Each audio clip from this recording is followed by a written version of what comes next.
साथियों, आज हम बात करेंगे अडेनियम को कटिंग से कैसे उगाया जाए। इसके बारे में हम चर्चा करेंगे। अडेनियम एक बड़ा ही खूबसूरत सा पौधा है और इसकी खूबसूरती दो वजह से। एक तो इसका फ्लावर जो है, बहुत ही सुंदर फ्लावर आता है। अडेनियम को रेगिस्तानी गुलाब भी कहते हैं, क्योंकि ये इसका जो नेटिव प्लेस है वो अफ्रीका है। तो ये एक तरह से सकुलेंट प्लांट है, इंडोर प्लांट है। और इसका जो ये जीनस है अडेनियम, इसके अंतर्गत 12 स्पीसीज हैं। और मैंने बताया कि दो चीज़ों की वजह से खूबसूरत है, एक फूल से और एक इसके कोडेक्स की वजह से।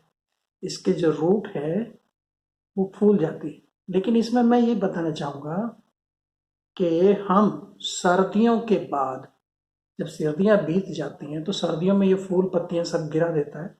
सर्दियों के बाद इसमें बसंत और गर्मियों, खास करके गर्मियों में खूब फूल आता है। तो इसको हम बसंत में बीज से या कटिंग से उगाते हैं। तो बीज से जो इसका जो कोडेक्स है ना, वो फूला हुआ मिलता है। लेकिन कटिंग, जो हमारा ये कटिंग है, उससे ये कोडेक इसका फूलता नहीं है, जड़ें निकल आती हैं कटिंग में। तो उसमें आपको फूल तो खूब मिलेंगे, लेकिन जो इसको सुंदर बनाने के लिए, सिर्फ भूसी बनाने के नहीं, तो इसकी डालियां बढ़ती जाती हैं, इसकी कटिंग करनी होती है। तो जो वो कटिंग बेकार जाए, उससे अच्छा है हम उन कटिंग को अपना उगा लें। तो उससे और पौधे हो जाएंगे बहुत सारे, और पौधे हो जाएंगे, उनसे हमें बहुत सारे फूल मिलेंगे। और ये प्रक्रिया कटिंग की हमें कुछ चरणों में करनी पड़ती है। तो हमने पहले दिन अपने अडेनियम को अपने गमले से निकाल के उसकी जड़ों को रनिंग वाटर में क्लीन किया।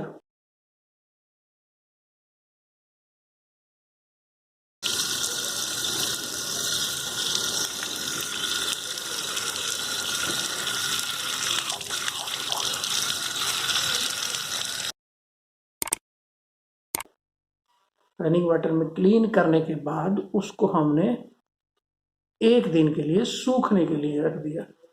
जब वो अच्छे से सूख गया तो उसके अगले दिन, दूसरे दिन मतलब, हमने उसकी प्रूनिंग की और उससे कटिंग ली। कटिंग्स के ऊपर हमने फफूंदी फफूंदी नाशक फंजीसाइड, जहाँ से हमने कटिंग की थी पौधे से, फंजीसाइड लगा के रख दिया था, तो जिससे वो उसका जो सैप निकलता है वो सूख जाए। थोड़ा सा बता दूं कि ये थोड़ा टॉक्सिक होता है, तो इसलिए पेट्स किड्स के लिए वो सैप खतरनाक होता है। तो वो हमने फफूंदीनाशक लगा के उसको रख दिया और वो सूख गया। उसके बाद हमने रिपोर्टिंग के लिए अपना मिक्सचर जो है वो अलग तैयार किया, और जो हमने कटिंग्स के लिए है वो पॉट और सॉइल वो अलग। तो आज हम बात कर रहे हैं केवल कटिंग की। तो कटिंग के लिए जो हमने सॉइल तैयार की, उसमें क्योंकि हम कटिंग से वो कटिंग को तैयार कर रहे हैं, जड़ें हमें चाहिए अभी तो कटिंग से, तो उतने समय के लिए हमने उसमें सैंड लिया। और वैसे तो ये सैंड में भी हो जाता है, लेकिन उसमें हमने आधा वर्मी कंपोस्ट मिला लिया। तो सैंड और वर्मी कंपोस्ट से, क्योंकि उसको कुछ पोषण भी चाहिए, तो वो वर्मी कंपोस्ट उतना उसको पोषण दे देगा। और कुछ फफूंदीनाशक हमने उस मिक्सचर में मिला लिया, जिससे कि उसके जो वो हमने कटिंग लगाए पानी की वजह से वो सड़ बड़ ना जाए। तो ये काम हमने किया। और जब वो हमारा मतलब तीसरे दिन जब हमारी ये फफूंदी लगाई हुई, जो हमारी कटिंग्स पे फफूंदी लगाई हुई जो हमारी कटिंग थी, उनको हमने सोयल मिक्स का भी इसका तैयार कर लिया। उनको अब हमें लगाना है। तो चलिए मैं दिखाता हूँ उनको कि उनको हम कैसे लगाते हैं।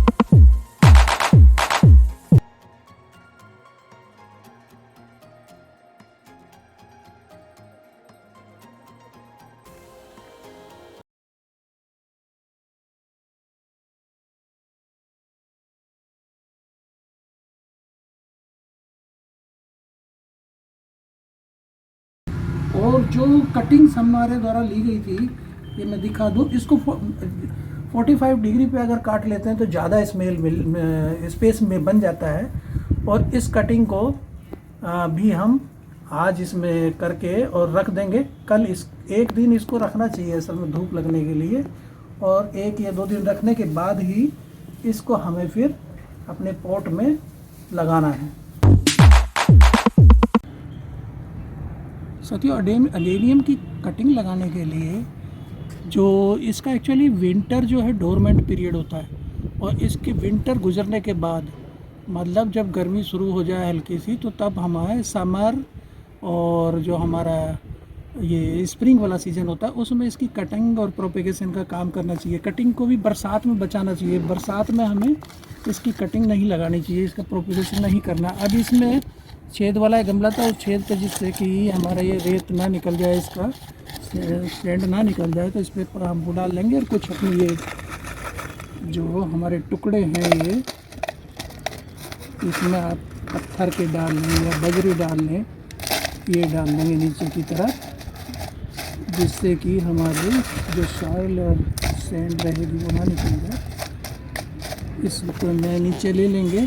फिर इसके बाद क्योंकि हमें कोई पौधा नहीं तैयार करना, हमें कटिंग तैयार करनी, तो इसमें हम वैसे तो रेत में भी हो सकता है, लेकिन हमें आधा इसमें रेत लेना है और आधा वर्मी कंपोस्ट लेना है। तो जड़ें निकलने तक ये वर्मी कंपोस्ट उसको पोषण देता रहेगा, उतना हमें इसे अच्छे से मिला लेना है। तो इसको अच्छे से मिला के और इसमें हम भर लेंगे।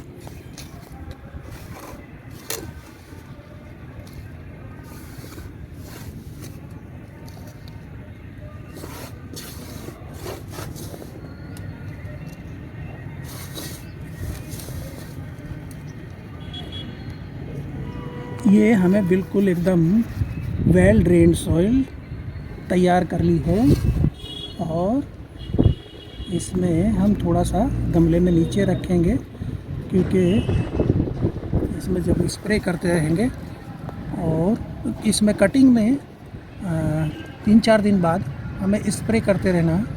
पानी कटिंग के ऊपर नहीं बल्कि साइडों में इसमें डालना है। इसमें बहुत ज़्यादा बड़े पॉट की ज़रूरत नहीं होती। वेल ड्रेन हमारा पॉट है, वेल ड्रेन सॉइल है, क्योंकि हमने सैंड और वर्मी कंपोस्ट और फफूंदी नाशक इसमें मिलाया हुआ है।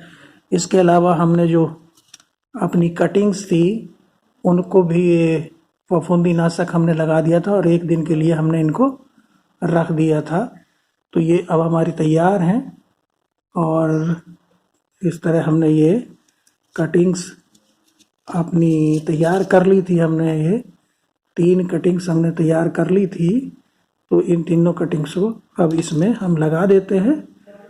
तो इसमें करीब 2-3 इंच हम इसमें गाड़ देंगे, 2-3 इंच के करीब ये हम इसमें गाड़ देंगे। जो हमारा इनको एक साथ अगर लगाते हैं तो अच्छे से इसमें वो हो जाता है। इसके बाद हम ये बोतल में हमने अपना पानी लिया हुआ है, और ये एक्चुअली हमने जो कुछ उबाल के पानी लिया है, कि इसमें कई बार इन्फेक्शन रूट्स वगैरह पानी से भी हो जाता है। अब इसमें हम पानी अच्छी तरह पानी दे देंगे, और होता है क्या, पानी के देने के बाद कुछ सॉइल हमारी बैठ जाती है। तो हमने इसीलिए थोड़ा खाली रखा है कि इसमें हम बाद में भी दे सकें पानी। तो ये हमने इस तरह वेल ड्रेन्ड सॉइल है, देखिए कितनी तेज़ी से इसका पानी सूख गया। तो ये पानी जो है मिट्टी को देख के, मिट्टी की आवश्यकता अनुसार ही देना है, और इसमें पानी रुकना नहीं चाहिए। तो ये हम इसमें 3-4 दिन बाद इसको पानी देते रहेंगे इसकी आवश्यकता अनुसार जहाँ पे, और इसको हम थोड़ा पार्शियल शेड में रख देंगे, तो जिससे ये अच्छे से चल जाए। और अगर ऐसा लगता है कि हमें पानी रोज देना चाहिए तो हल्का पानी, हमारी अगर वहाँ का इस तरह का है कि ड्राई है तो हमें डेली भी पानी दे सकते हैं, रोजाना इसमें पानी दे सकते हैं। स्प्रे बोतल से इसमें पानी दे सकते हैं, बस इनको क्षति ना पहुँचे। और पानी में फफूंदीनाशक मिला लेंगे तो फिर बाद में। और जनरली होता क्या है कि हमारी कटिंग और वहाँ की एनवायरमेंटल कंडीशन के हिसाब से 2 से 6 सप्ताह में इसमें जड़ें आना शुरू हो जाती हैं। तो ये सिचुएशन टू सिचुएशन डिपेंड करता है। कई बार 6 महीने लग जाते हैं, कई बार बहुत जल्दी निकल आती हैं। तो ये हमारे उसके एनवायरमेंटल कंडीशंस पे हमारा डिपेंड करेगा। और जब इसमें जड़ें निकलनी शुरू होती हैं तो इसमें जड़ें इसके पोट के नीचे जो छेद होते हैं ना, उससे भी बाहर निकल आती हैं। तो बस हमें ये काम हमें बसंत में कर लेना चाहिए, जिससे इसके बाद हम जब इसमें जड़ें निकाल आएंगे तो इसकी रिपोर्टिंग कर देंगे। तो ये इसका तरीका है इसकी कटिंग से इसके पौधे प्राप्त करने का।